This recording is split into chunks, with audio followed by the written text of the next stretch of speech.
우리 8절부터 14절까지 같이 찾아서 교독하도록 하겠습니다. 제가 준 신약성경 89페이지입니다.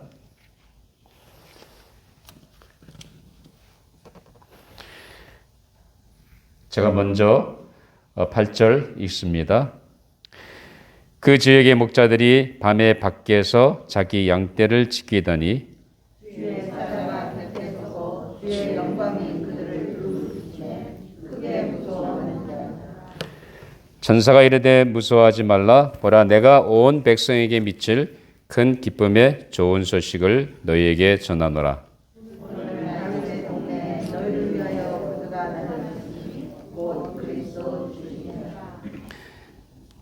너희가 가서 강보에 사여 구유에 누워 있는 아기를 보리니 이것이 너희에게 표적이니라 하더니 보려니 수많은 충분히 그 천사들과 함께 하나님을 찬송하여 이르되 우리 14절 같이 읽습니다. 시작. 지극히 높은 곳에서는 하나님께 영광이요 땅에서는 하나님이 기뻐하신 사람들 중에 평화로다 하니라. 아멘. 하나님의 말씀이었습니다. 우리 잠깐 기도하고 오늘 말씀을 나누도록 하겠습니다. 아버지 하나님 감사합니다. 늘 우리의 삶 가운데 함께 하시고 우리 인생길을 인도하신 하나님 정말로 감사합니다. 이 시간까지 우리에게 베풀어 주신 놀라운 은혜와 사랑을 우리가 어떻게 다 갚을 수 있겠습니까? 아버지 하나님 날마다 우리가 이 하나님의 은혜와 사랑 안에 머물며 살아가는 복된 삶들이 되게 하여 주시옵소서. 오늘도 선포되는 하나님 말씀 속에서 하나님이 내게 주시는 하나님의 세미한 음성 들을 수 있도록 성령님께서 우리의 마음을 열어주시고 깨닫게 해주시고 또한 깨달은 대로 순종하는 마음을 허락하여 주시옵소서. 아버지는 부족한 종을 오늘도 세워주셨사오니 말씀의 도구로만 생겨 주시고 이 시대에 우리에게 주고자 하는 하나님의 말씀을 잘 대원할 수 있도록 제 마음과 생각과 입술을 주장하시고 인도하여 주시옵소서. 감사하며 예수님 이름으로 기도하옵나이다. 아멘. 우리가 인생을 살아가면서 우리는 많은 소식을 접하게 됩니다. 때로는 전쟁 소식도 있고 때로는 범죄 소식도 들려오고 때로는 좋은 소식도 들려오기도 합니다.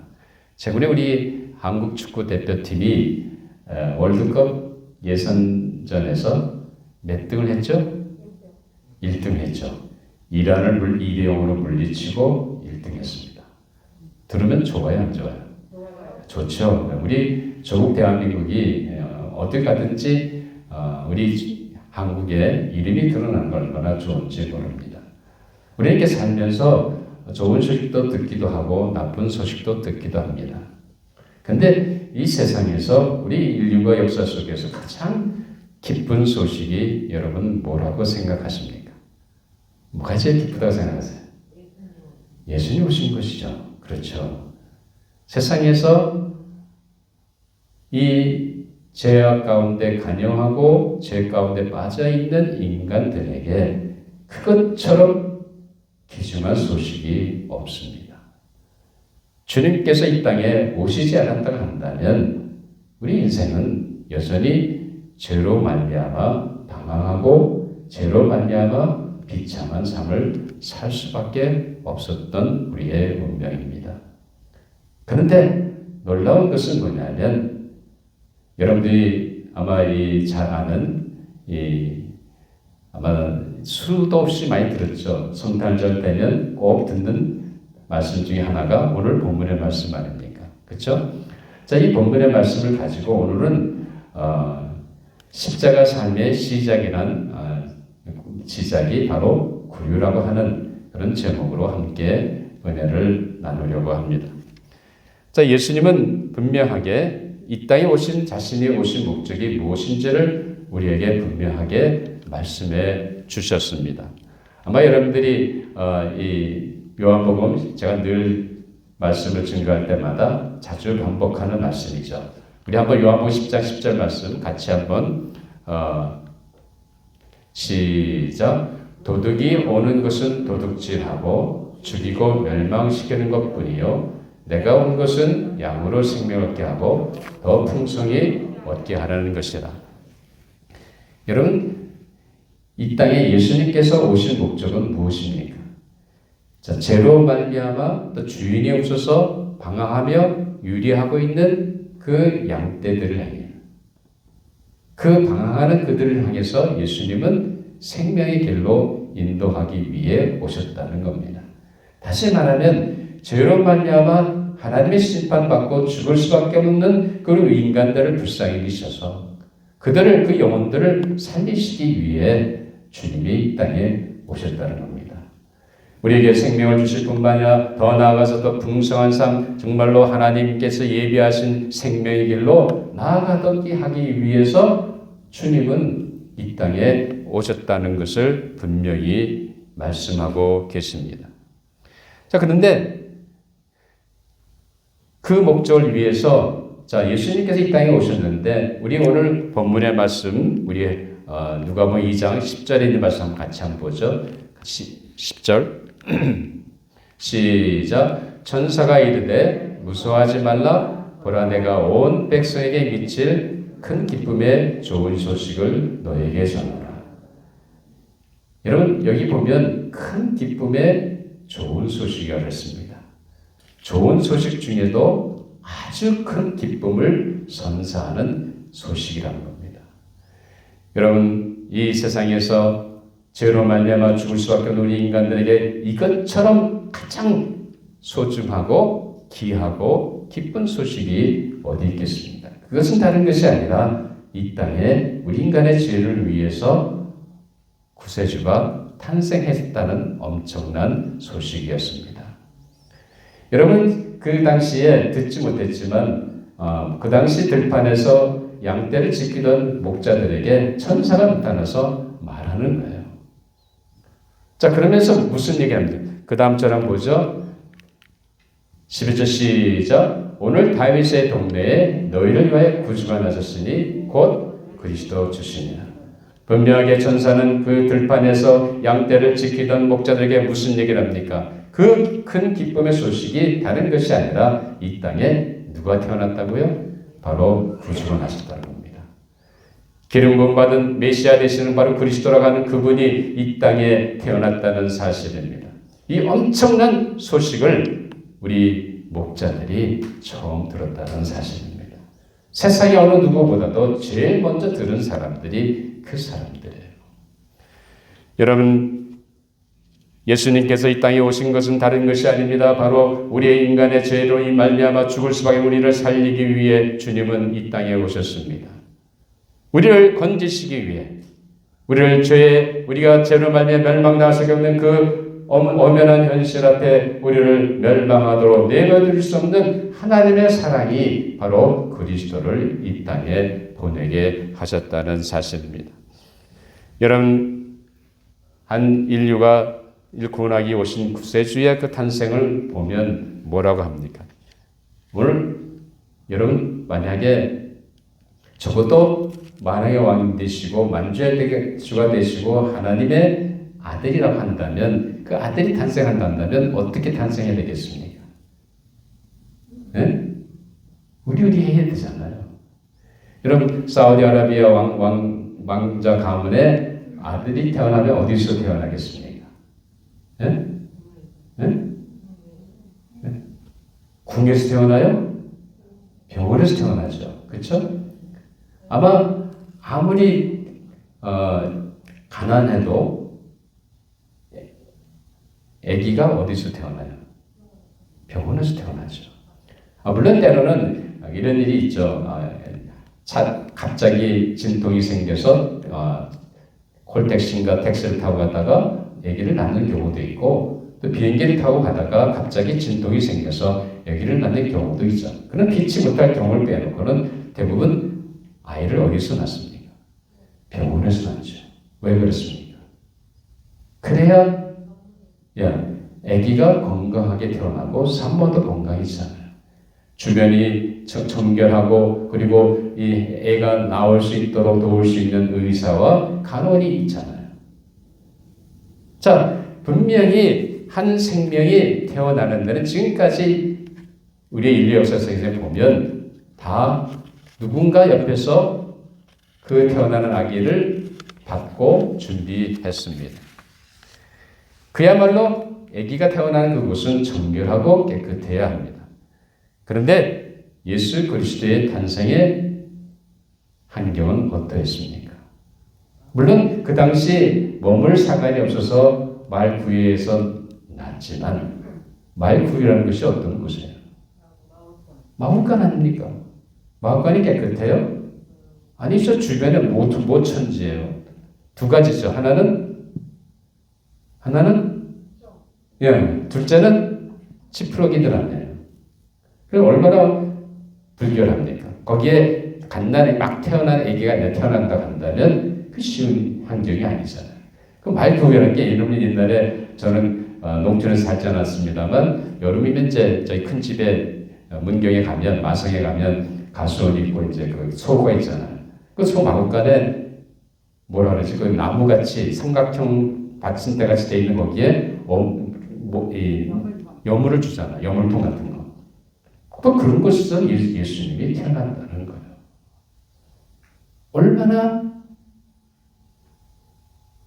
불결하고 정결치 못하고 지저분한 그곳에서 누가 태어난다는 거예요. 예수님이 태어나셨다는 겁니다.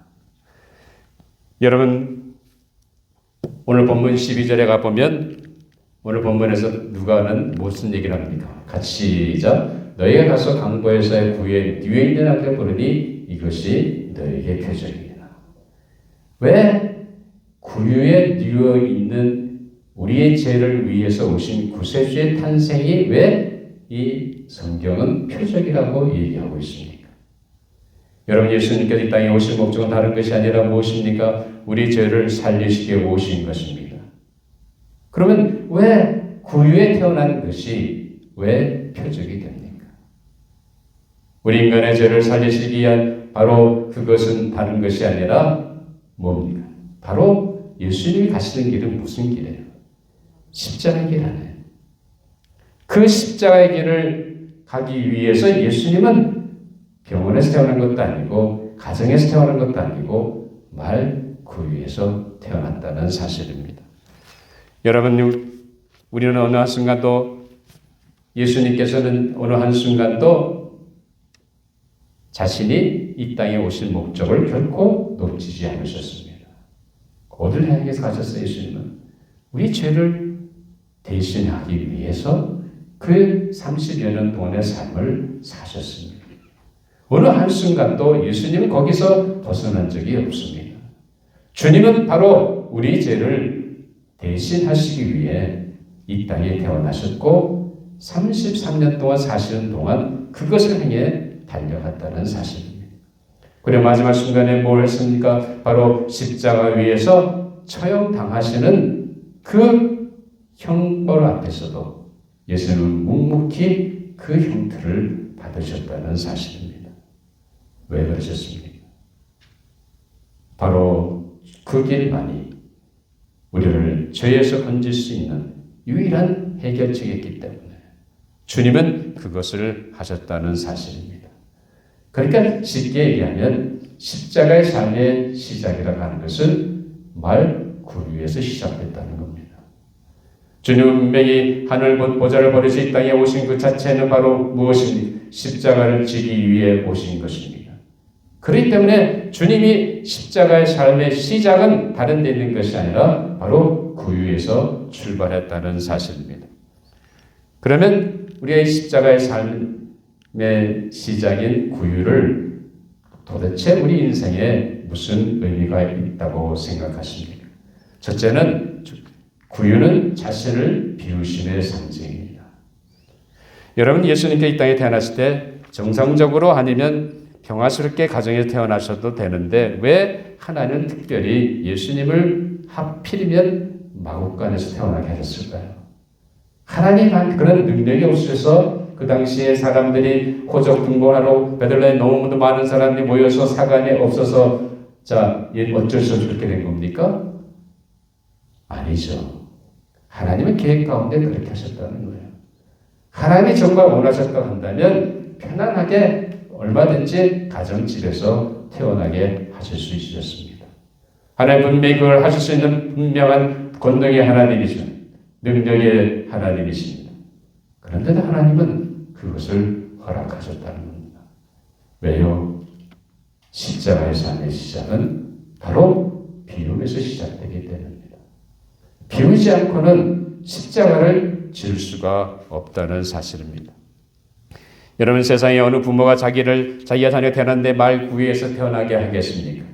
여러분 같은 그렇게 하겠어요? 결코 아니죠. 내가 죽으면 죽어도 어떻게 내 아이를 거기서 태어나게 해? 그럴 수 없잖아요. 적어도 쌍병이라 할지라도 애가 건강하게 태어나고 깨끗한 환경에서 태어날 수 있도록 하는 것이 부모의 마음 아닙니까? 자, 그런데 예수님의 경우는 달랐다는 겁니다. 여러분, 온 세상의 만왕의 왕이시고 만주의 주가 되시고 세상을 주관하시며 섭리하시는 그 위대하신 주권을 가지신 창조주 하나님이신 바로 그 하나님이 태어나실 때 어디서 태어나야 되겠습니까? 여러분, 아까 말씀드렸습니다만 영국 왕실에서 태어나기라면 어디서 태어나겠어요? 아주 특실에 태어났을 거 아닙니까? 여러분, 한 나라의 대통령의 아들이 태어난다고 한다면 어디서 태어났겠어요? 병원도 특실에서 태어났을 거 아니에요. 그렇죠? 그러면 온 우주를 창조하시고 만왕의 왕 되신 하나님의 아들이 이 땅에 태어났는데 어떻게 태어나야 되겠어요?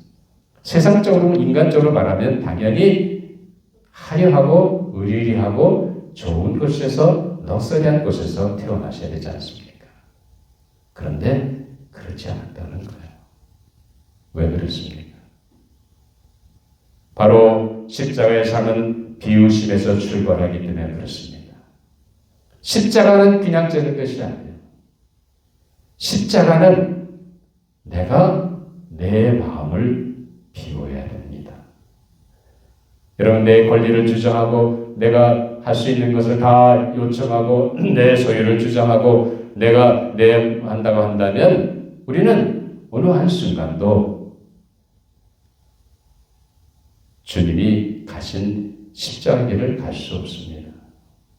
주님이 가신 십자가의 길은 어떤 길이에요? 자신을 비우신 길이에요.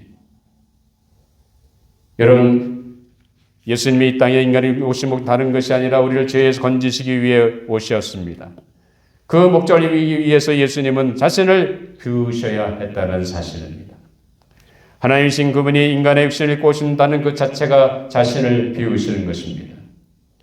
하나님이신 그분이, 창조주이신 그분이 피조물인 인간의 육신을 입고 온다는 것 자체가 비우심입니다. 그렇게 비우지 않고는 우리의 구세주가 될 수가 없었다는 사실입니다. 그렇기 때문에 빌립보서 2장 6절 7절에 보면 무슨 얘기를 합니까? 사도 바울은 우리에게 이런 말씀을 합니다. 우리 빌립보서 2장 6절 같이 한번 읽어보시죠. 시작. 그는 근본 하나님의 본체시나 하나님과 동등됨을 취할 것을 여기지 아니하시고 자신이 하나님이신 것을 똑같이 여기지 아니하셨다는 거예요. 여러분, 비운다는 건 하는 것이 아닙니다. 철저하게 자기 자신을 아무것도 아닌 것 같이 여긴다는 말입니다. 여러분이 마음을 비운다고 하는 것은 그저 말로만 비운다는 것이 아니라 자기 자신을 아무것도 아닌 걸로 생각하시는 거예요. 내가 마땅히 받을 수 있는 권리와 내 소유를 주장하지 않습니다. 그것이 비운다는 거예요. 그 다음에 예수님 계속해서 바울은 빌립보서 2장 7절에 뭐라고 합니까? 7절 시작. 오히려 자기를 비워 종의 형체를 가지사 사람들 같이 되셨고 자기를 비우셨다는 거예요. 만왕의 왕이시고 만주의 주가 되신 그분이 하나님의 아들로 이 땅에 오셨지만 그는 철저히 자기 자신을 아무것도 아닌 것으로 여기셨다는 겁니다. 주님은 그 십자가의 길을 걸어가셨다는 사실입니다. 여러분, 여기서 비운다는 말은 자기 자신을 아무것도 아닌 존재로 생각한다는 그 말씀입니다. 그렇기 때문에 여러분들이 예수님을 따라간다고 한다면 십자가를 지는 삶은 다른 것이 아니라 내가 아무것도 아닌 존재로 여기며 살아야 되는 거예요. 내가 권세가 있고 내가 직분이 있고 내가 배운 학식이 있고 내가 가지고 있는 재산이 있고 내가 얻은 유명세가 있다 할지라도 나는 아무것도 아닌 것을 그것이 비우는 거예요. 내 가진 것을 주장하고 내 권리를 주장한다고 한다면 그건 결코 비우는 것이 아닙니다. 자, 그런데 왜 예수님께서 자기를 따라오는 제자들한테 예수님은 무슨 얘기를 하셨습니까? 여러분 누가복음 9장 23절에 보면 우리가 잘 듣는 말씀 한번 같이 읽고 시작. 또 우리에게 이르시되 아버지 나를 따라오거든 자기를 부인하고 날마다 제 십자가를 지고 나를 따를 것이니라. 자, 분명히 주님은 자기를 따른 사람들에게 무슨 얘기를 합니까? 나를 따라오려거든 자기를 부인하고 뭘 지라고요? 제 십자가를 지고 따라오라는 거예요. 아니 도대체 예수님 무슨 말씀이십니까? 분명히 주님은 이 땅에 오실 때 우리로 생명케 하고 더 풍성한 삶을 주신다고 하지 않으셨습니까? 근데 갑자기 무슨 십자가입니까? 왜 나를 부인해야 됩니까? 상당히 주님께서 이 땅에 오신 목적과 주님이 제자들에게 초청하는 말씀이 상당히 상치되는 것 같이 보입니다. 그런데 주님은 여기서 뭘 말씀하시는 거예요? 내가 정말 생명의 길로 가기 원하느냐? 하나님께서 예비하신 그 풍성한 삶을 누리려고 한다면 거기에는 반드시 핍박이 있다는 거예요. 고난이 있다는 거예요. 그냥 얻어지는 것이 아니라는 겁니다. 고난과 핍박이 있기 때문에 주님께서 분명하게 도전하고 계십니다. 너희가 정말 나를 따라오려면 하나님의 인도하신 생명의 길로 나가기 원하고 하나님 주신 풍성한 삶을 누리기 원하냐 그렇다고 한다면 바로 너를 죽이라는 거예요. 그리고 십자가를 지고 따라오라는 거예요. 그러면 값을 치르는 것이 없어서는 결단코 생명의 길을 갈 수 없다는 겁니다. 주님은 우리에게 분명하게 값을 치러야 할 삶의 그리스도인의 삶을 분명하게 말씀해 주는 것입니다. 사랑하는 여러분, 여러분들이 정말 예수님을 따라가기 원하십니까? 예? 그러면 어떻게 하셔야 돼요? 그저 주일날 와서 편안하게 예배드리고 가고 또 주일날 와서 예배드리고 가고 그게 예수님을 따르는 삶입니까? 아니죠. 여러분 평소의 삶이 예수님을 따라가는 삶은 어떤 삶이 돼요? 여러분 삶의 주변에서 내 마음을 비워야 됩니다. 내 욕심을 내려놓아야 합니다. 내가 주장할 수 있는 권리를 내려놓아야 합니다. 그것을 비우지 못한다고 한다면 우리 어느 한순간도 예수님의 길을 따라갈 수 없다는 사실입니다. 적어도 여러분들은 이제 결단하고 성령님과 함께 동행하는 이 금년 한 해가 되기 원한다고 한다면 이제 예수님의 음성을 들으시기 바랍니다. 주님이 이 땅에 오신 것은 우리를 건지기 오신 거예요. 그런데 주님이 그 십자가의 삶의 시작은 구유에서 시작이 됐습니다. 그 구유라고 하는 것은 비우는 거예요. 여러분 내 마음을 비우지 않고 내가 가진 소유를 여전히 내 것으로 주장하고 내 권리가 당연히 내가 받아야 할 권리라고 그것을 주장한다고 한다면 우리는 어느 한순간도 예수님을 따라갈 수 없다는 사실입니다. 오늘 이 말씀을 보면서 철저하게 자신을 비우셔서 주님이 걸어가신 십자가의 길을 걸어가시는 복된 우리 조조상국의 모든 성도 여러분 되시기를 주님의 이름으로 축원합니다. 자, 두 번째는 십자가의 삶의 시작의 구유의 의미가 뭡니까? 구유는 낮아짐의 상징입니다. 여러분 예수님께서 그 당시 많은 종교 지도자들, 대제사장들, 사두개인들, 바리새인들을 대하잖아요. 그럼 그때 그들 앞에서 예수님은 어떻겠습니까? 자신이 하나님이시니까 하나님의 신성을 어떻게 했어요? 나타내셨습니까? 예수님은 묵묵히 지나가셨어요. 그들이 예수님에게서 험담하고 그리고 참남죄를 졌다고 막 모험하고 해도 예수님은 뭐 했어요? 묵묵히 가셨다는 겁니다. 자기의 신성, 자기의 그것을 하나도 사용하지 않으셨습니다. 하나님이셨지만 만약 여러분이 왕자의 신분으로 세상에 나갔는데 혹은 공주의 신부로 세상에 나가면 사람들이 나를 안아주지 않으면 어떡합니까? 기분 나빠요, 안 나빠요? 나쁘죠? 경험 안 해보시니까 잘 모르시겠죠. 근데 나는 내가 그것도 마찬가지, 교회 직분도 마찬가지. 내가 분명히 장로고 내가 분명히 안수 집사인데 사람들이 나를 안수 집사 여기지 않고 장로 여기지 않으면 기분 나빠요, 안 나빠요? 기분 나쁘죠. 그렇죠? 근데 예수님은 어느 한순간도 자신의 신적인 권위를 내세우지 않았다는 사실입니다. 그게 뭐예요? 낮추셨다는 거예요. 예수님은 얼마까지 낮추셨습니까? 창조주신 그분이 바로 피조물인 바로 인간의 육신을 입고 이 땅에 오시는 그 순간까지 예수님은 자신을 낮추셨다는 겁니다.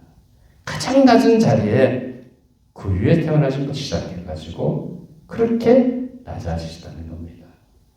십자가에서 하면 다른 것이 아닙니다. 내가 다른 사람과 만났을 때 다른 사람을 대해서 나 자신을 낮추는 삶의 모습입니다. 내가 저 사람보다 낫다 생각하고 내가 저 사람보다 내가 더 많이 안다 생각하고 내가 저 사람 더 똑똑하다 생각하고 저 사람을 무시한다고 한다면 그건 결코 낮아지는 삶의 모습이 아닙니다. 낮아지는 삶의 모습은 뭐예요? 사람과 만날 때 그 사람을 어떻게 여기는 거예요? 나보다 높게 여기는 거죠. 그래서 바울은 예수님께서 어떻게 우리 빌립보서 2장 8절 시작 사람의 몸을 따라 나타나서 자기를 낮추시고 죽기까지 복종하셨으니 곧 십자가에 죽으시리라. 십자가에 죽으시는 그 순간까지 예수님은 철저히 자신을 낮추셨다는 겁니다. 여러분이 다른 사람과 만나서 대화를 하든지 교제를 하든지 누구를 대하든지 우리가 어떻게 해야 되겠어요? 십자가를 지는 사람은 다른 것이 아니라 상대편을 나보다 어떻게 돼? 높여야 내가 낮아지는 거 아니에요. 내 자신을 높인다고 한다면 상대편은 낮아질 수밖에 없는 거죠. 그럼 우리는 십자가의 삶에 거꾸로 가는 거예요. 십자가의 삶이란 다른 것이 아니라 내가 저 사람을 만났을 때 저 사람이 나보다 낫다 생각하고 나를 낮추는 겁니다. 우리는 내가 갖고 있는 자존심 때문에 여전히 내가 내 교만한 마음 때문에 상대방 앞에서 내가 굽히려 하지 않습니다. 당신이 뭔데? 그래도 내가 낫지. 까불어? 아니지. 내가 누군데? 하고 우리는 자꾸 내 자존심을 세우고 내 자오를 세웁니다. 그러나 예수님이 말씀하시는 십자가의 삶은 그것이 아니죠. 구유에서 태어난 자체는 낮아지심이었습니다. 주님이 어떤 종교 지도자를 만나도 그들이 힘들게 예수님을 해도 예수님은 결코 자신을 내세우지 않으셨다는 겁니다. 사랑하는 여러분, 바울은 빌립보서 2장 8절에서 그렇게 얘기했습니다. 자, 우리가 분명하게 알 것은 뭡니까? 예수 그리스도의 십자가를 지는 삶은 다른 것이 아니라 자신을 낮추는 거예요. 그러면 우리 구체적으로 우리가 어떻게 다른 사람한테 우리가 높일 수 있겠습니까? 자, 우리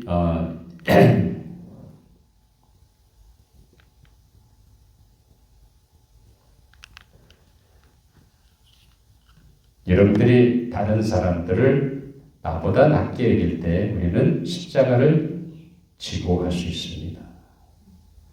어느 한순간도 내가 저 사람 낫다고 생각하지 마시고 다른 사람을 빌립보서 2장 3절에서 뭐라 했습니까? 각각 자기를 돌아보므로 다른 사람을 돌아봐 나의 기쁨을 충만케 하라 했잖아요. 다른 사람을 소중히 여기고 존중히 여길 때 내가 낮아지는 거예요. 그게 바로 십자가의 삶인 줄 믿습니다. 오늘 구유에 탄생하신 예수 그리스도의 탄생을 보면서 우리 다시 한번 우리는 구유의 자신을 비우심의 상징인 것을 한 번 더 우리가 생각하시기 바랍니다.